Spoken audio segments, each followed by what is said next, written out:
বিসমিল্লাহির রহমানির রহিম। আজকে শফিউল বারী বাবু স্মৃতি সংসদ কর্তৃক আয়োজিত বাবুর ষষ্ঠ মৃত্যুবার্ষিকীতে আলোচনা সভায় সম্মানিত সভাপতি, আমাদের দলের সাবেক ছাত্রনেতা খায়ের ভূঁইয়া পিন্টু, বারবার নির্বাচিত সংসদ সদস্য আবুল খায়ের ভূঁইয়া, না খায়ের ভূঁইয়া বললে পিন্টু না বললে এটা হয় না আর কি। এক মোটর সাইকেলে দুইজন, এটা যারা পুরনো অনেকদিন যাবৎ ঢাকা শহরে রাজনীতি করেন তারা সবাই জানেন।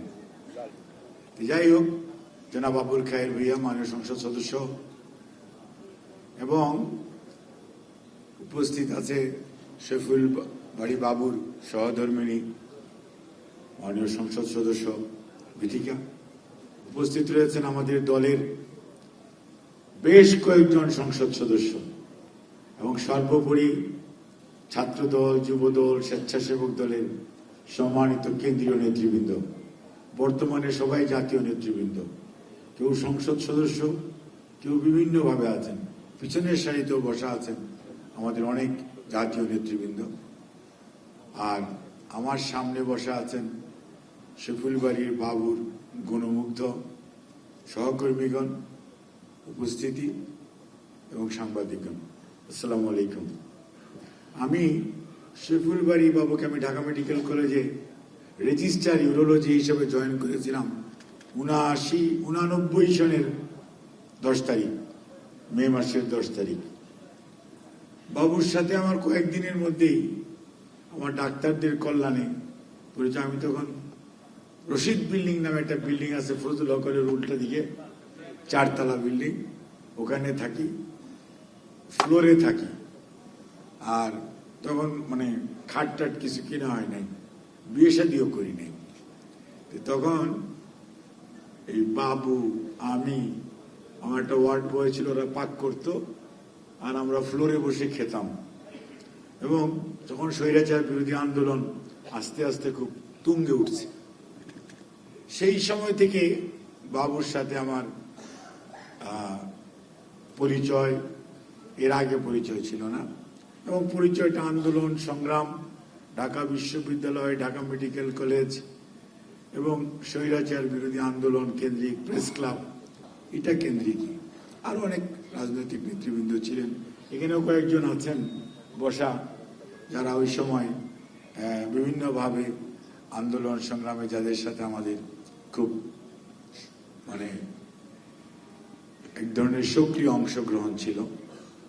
তো বাবু সবসময় খুব সফট স্পোকেন ছিল, মানে অমায়িক এবং খুব সাহসী মানুষ ছিল। আর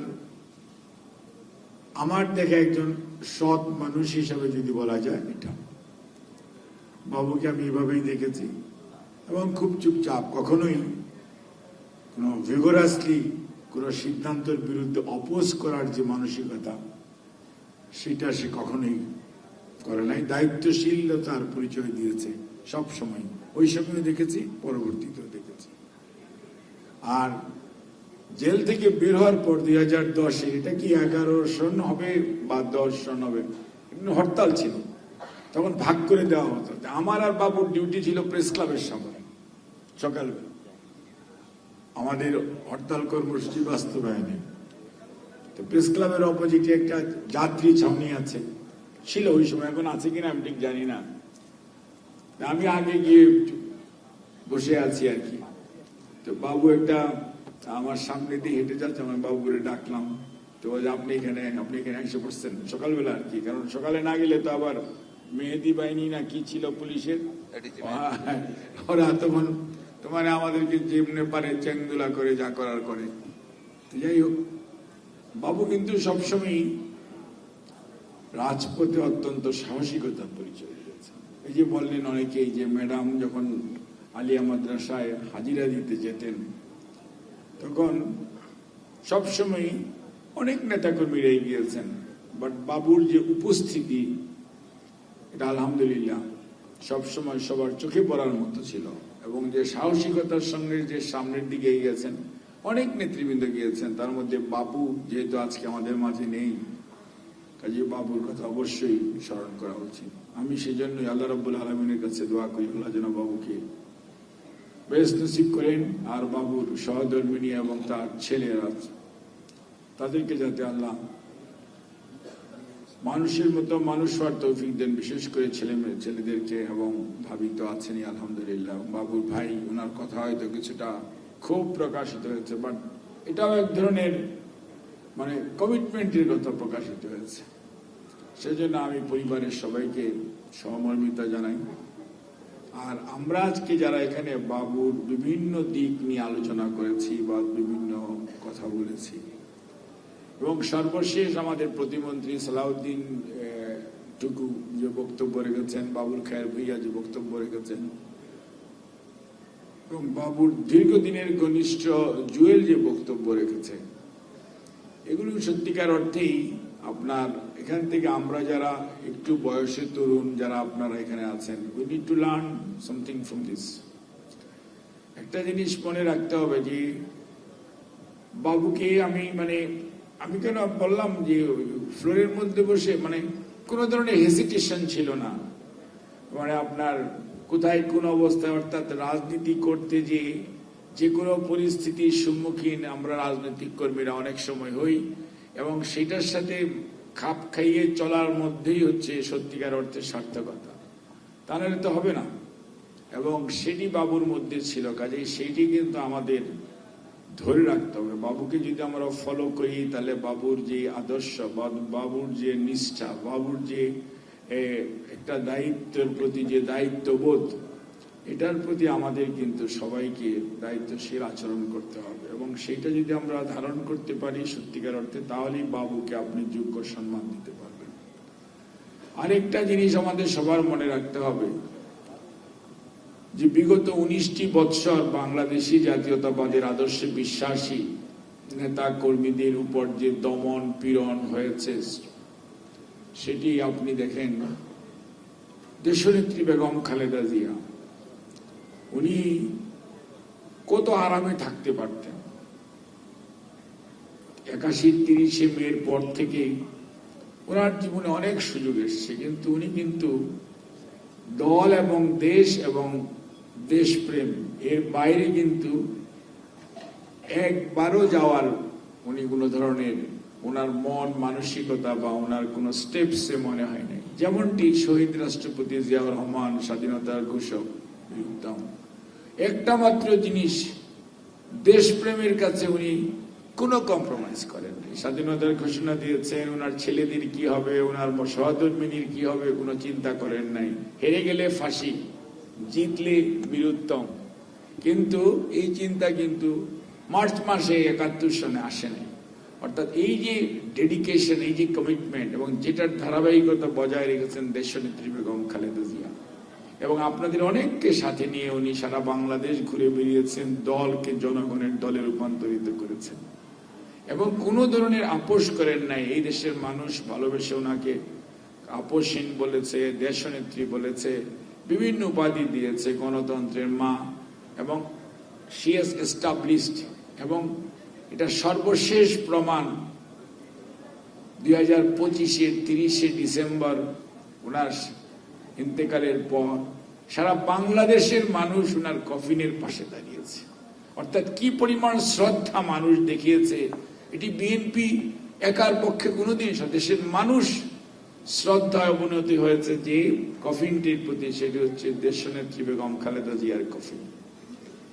কাজেই সেই দলের একজন কর্মী শফিউল বারী বাবু, এবং তার সম্পর্কে আমাদের নেতা বর্তমান প্রধানমন্ত্রী কি বলেছেন সেটা আপনারা বলেছেন, একজন বক্তা। ইভেন আমাদের দলের মহাসচিব কি বলেছেন সেটাও আপনারা বলেছেন।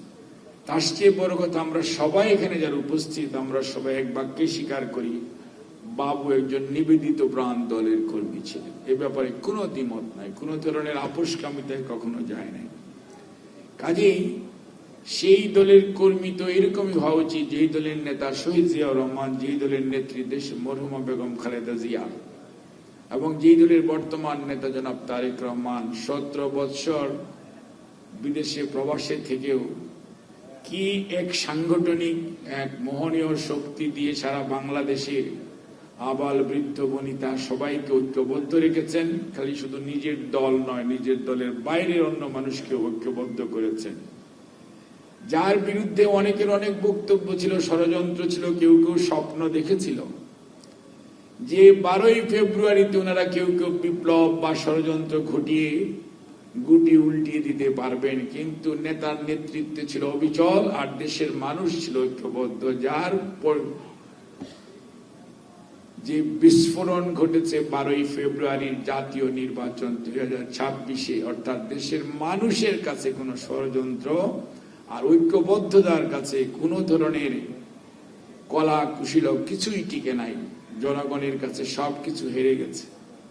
অর্থাৎ এই যে নেতা এবং নেতৃত্ব, এবং সেই নেতার আপনারা এবং আমরা সবাই উত্তরাধিকার, এবং সেই নেতৃত্বের আমরা উত্তরাধিকার। আজকেও অহেতুক বিভিন্ন জায়গায়, একসময় আমরা 91-এ শুনেছিলাম খায়ের ভুইয়ার মনে থাকার কথা বা খোকন ভাইদের মনে থাকার কথা, একদিনও শান্তিতে ঘুমোতে দিব না, একদিনও ক্ষমতায় থাকে, এই জনের বক্তব্য ছিল, টুকুরো মনে থাকার কথা। কিন্তু 10টা সিটও পাবে না। That was also the statement before election result in the year 1991। কিন্তু আল্লাহ ঠিকই বিএনপিকে জনগণের ভালোবাসা এবং সেই সময়কার ছাত্র দলের অবিচল দৃঢ়তার সামনে সমস্ত ষড়যন্ত্র ভেসে বিএনপি কিন্তু 91-এ ওই সময় দেশনেত্রী বেগম খালেদা জিয়ার নেতৃত্বে দায়িত্বে দেশ সেবার সুযোগ পেয়েছিল। অর্থাৎ যে কথাটি আমি বলতে চাই, বিএনপির রাজনীতির মধ্যে কোনো ধরনের দ্বিচারিতা নেই, কোনো ধরনের আপোষকামিতা নেই। বিএনপির রাজনীতি হচ্ছে দেশের মানুষের জন্য, দেশের জন্য, দেশের কল্যাণের জন্য, দেশের সার্বভৌমত্বের জন্য, দেশের সার্বিক উন্নয়ন এবং সুশাসনের জন্য। সেই জন্যই সবসময় বিএনপির বিরুদ্ধে যখনই ষড়যন্ত্র হয়েছে, বিএনপি ষড়যন্ত্রের শিকার হয়েছে ঠিকই, কিন্তু কিছুক্ষণ পরেই বা কিছুদিন পরেই বিএনপি কিন্তু ঘুরে দাঁড়িয়েছে। এবং বিএনপি খালি ঘুরে দাঁড়ায়নি, বিএনপি জনগণের ভালোবাসা নিয়ে সিক্ত হয়ে আবারও দেশ সেবার সুযোগ এই দেশের মানুষ বিএনপিকে দিয়েছে। কাজেই বিএনপির এই যে লম্বা পথে এই যে লার্নিং, এই লার্নিং থেকে আমাদের আবারও শিক্ষা নিতে হবে, যাতে আমাদের কোনো কাজকর্ম দিয়ে বিএনপিকে কেউ প্রশ্নবিদ্ধ করতে না পারে। যেটুকু বলেছেন সেটি তো অবশ্যই ঠিক, কিন্তু এটিও তো ঠিক যে প্রশ্নবিদ্ধ তো করবেন না, কিন্তু মুখ আছে বলেই, বাক স্বাধীনতা আছে বলেই আপনি যা মনে চাই তাই বলবেন, এটাও তো ঠিক না। গণতন্ত্র তো এটা বলে না। এবং আপনার ভাষায় সংযত হওয়া উচিত, কথা বলায় সংযত হওয়া উচিত, আয়নায় চেহারা দেখে কথা বলা উচিত যে আপনি কতটুকু বলবেন আর কতটুকু বলা উচিত নয়। বাক স্বাধীনতা মানে এরকম অবারিত স্বাধীনতা নয়। একজনকে মেলাইন করবেন, একজনকে যাচ্ছে তাই ভাষায় তুচ্ছ তাচ্ছিল্য করে বক্তব্য দেবেন, একজনের সম্মানহানি করবেন, এটি তো কোনো অবস্থাতেই গ্রহণযোগ্য হতে পারে না। এবং গণতন্ত্র তো এই জিনিসটা শিখায় না। কাজে আমাদের মনে রাখতে হবে, ভাষা আপনি এমন বা কেউ পরবর্তীতে আবার বলছেন রাজনীতির মাঠে এরকম বক্তৃতা দেওয়াই যায়, কিন্তু রাজনীতির মাঠে আপনি গালিগালাজ করবেন আর সবাই চুপচাপ সাধারণ মানুষ বসে থাকবে, এটা তো চিন্তা করার কোনো কারণ নেই। অহেতুক মানুষকে উত্তেজিত করে দেশকে বিপদগ্রস্ত করা এবং স্বৈরাচারের রাস্তাকে খুলে দেওয়ার যে ষড়যন্ত্রে আপনারা নেমেছেন, এটি বিএনপি বা বিএনপির নেতা কর্মীরা জীবিত থাকা অবস্থায় বাংলাদেশে বাস্তবায়ন হওয়ার কোনো সুযোগ নাই। পতিত স্বৈরাচারকে পুনর্বাসন করার জন্য যারা মিশন নিয়ে নেমেছেন তাদের জন্য সুস্পষ্ট ভাষায় আমরা বলতে চাই, বিএনপির ইতিহাস আপোষকামিতার ইতিহাস নয়, বিএনপির ইতিহাস পলায়ন পরতার ইতিহাস নয়, বিএনপির ইতিহাস স্বৈরাচারকে প্রতিরোধ করার ইতিহাস। এবং বিএনপি ইনশাআল্লাহ জনগণকে সাথে নিয়ে আগামী দিনে এই শফিউল আলম বা শফিউল বাড়ি বাবুদের যে উত্তরসূরিরা আজকে এখানে বসে আছে, তাদেরকে নিয়ে যে কোনো ষড়যন্ত্র রুখে দিয়ে যারা স্বৈরাচারকে পুনর্বাসন করার রাস্তা করার চেষ্টা করছেন তাদেরকে রাজপথে যথাযথ জবাব দেওয়া হবে এবং গণতন্ত্রকে এই দেশ থেকে কোনো অবস্থাতেই কোনোভাবেই বিচ্যুত করতে আপনারা কেউ পারবেন না। গণতন্ত্র তার নিজস্ব অভিষ্টতা লক্ষ্যে জনাব তারেক রহমানের নেতৃত্বে ইনশাআল্লাহ এগিয়ে যাবে। আল্লাহ রাব্বুল আলামিন শফিউল বারী বাবুকে বেশ নসিব করুক। আপনাদের সবাইকে ধন্যবাদ। আল্লাহ হাফেজ। বাংলাদেশ জিন্দাবাদ।